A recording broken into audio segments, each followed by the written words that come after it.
大家好，我係 Gary，歡迎收睇今日要聞。今個星期日將會舉行香港電影金像獎頒獎典禮，遊學修憑睇我今日點講葉子信一個首次獲得電影最佳男主角提名。但係咧講起遊學修呢，咁好多人第一時間會諗起呢 YouTube 頻道呢係試當真啦。最轟動嘅一定係今年4月1號愚人節發帖文，今年10月26號呢 YouTube 會停運。YouTube 頻道成立5年期間，最具爭議嘅一定係2022年發行嘅 NFT， 俾好多人認為係 cap 水。究竟事件嘅詳情係點？今集 Gary 會同大家一齊睇睇。喺今集開始之前，記得俾 like 同撳訂閱掣。睇影片嘅時間越長，就係對 Gary 嘅最大支持。衷心感謝各位網友。根據星島頭條報道，第43屆香港電影金像獎喺今年4月27號舉行。金像獎大會早前已經公布金像獎2025完整提名名單。喺金像獎2025最佳男主角獎項當中，現年34歲，憑電影邊一日我哋會飛走紅嘅遊學修，憑睇我今日點講葉子信一角獲得提名，係佢首次獲得電影最佳男主角嘅獎項提名。遊學修於1990年出世，畢業於屯門仁愛堂田家炳中學。預科就讀於新生命教育協會平安福音中學，其後畢業於香港演藝學院嘅電影電視學院，主修編劇學系學士課程。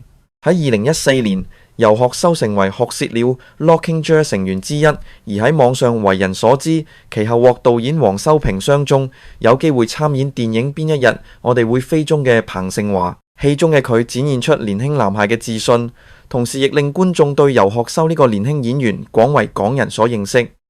不過遊學修喺邊一日我哋會飛中最為人所知嘅，卻佢後來同戲中女主角網民女神蘇麗珊拍拖，二人喺2015年公開戀情，但兩人嘅感情喺第二年便宣布因性格不合而結束。此後遊學修嘅戀情便受到網民高度關注。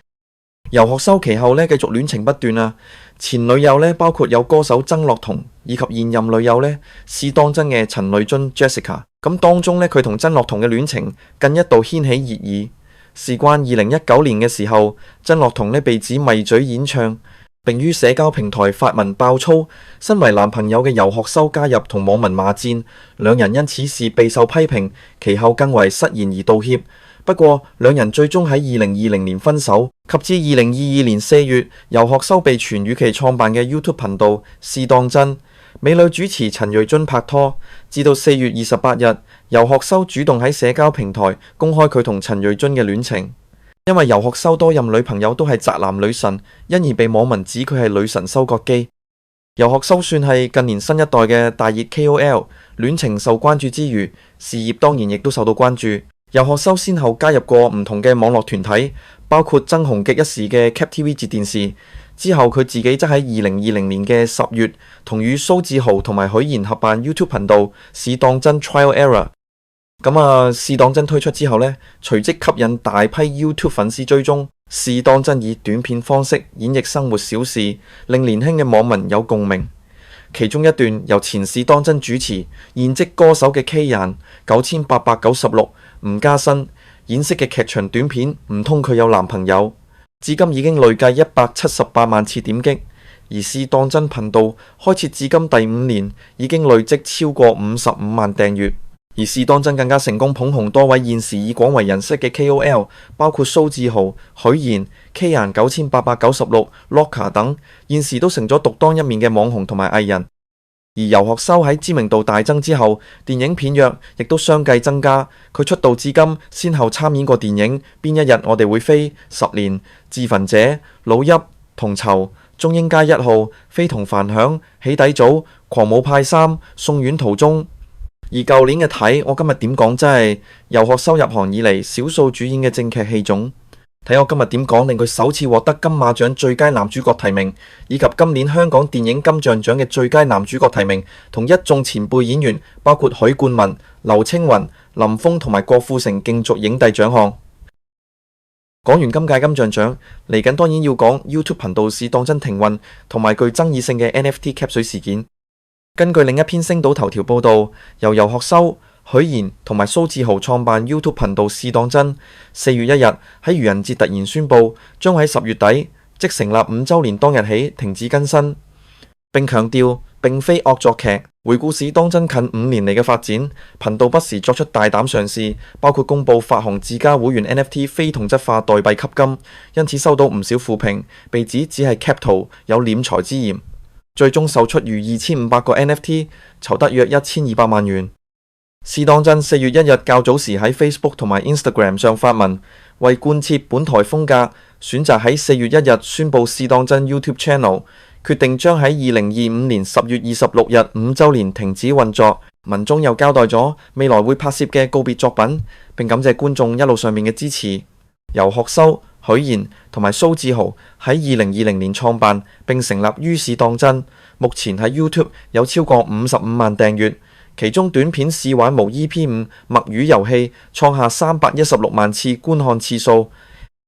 2022年，由學修喺 channel 需要搬影片裏邊首次稱將會推出自家會員 NFT， 其後喺發佈會上面，試當真宣佈將發行6000個 NFT， 每個定價 0.2 ETH， 內容為試影劇場嘅精選 cap 圖，計劃名為 Trial and Error NTR。試當真亦列出咗持有者嘅4大好處，包括試當真每月將精選影片搬到戲院，由演員親身謝票，只有 NTR 人士先至可以獨家報名。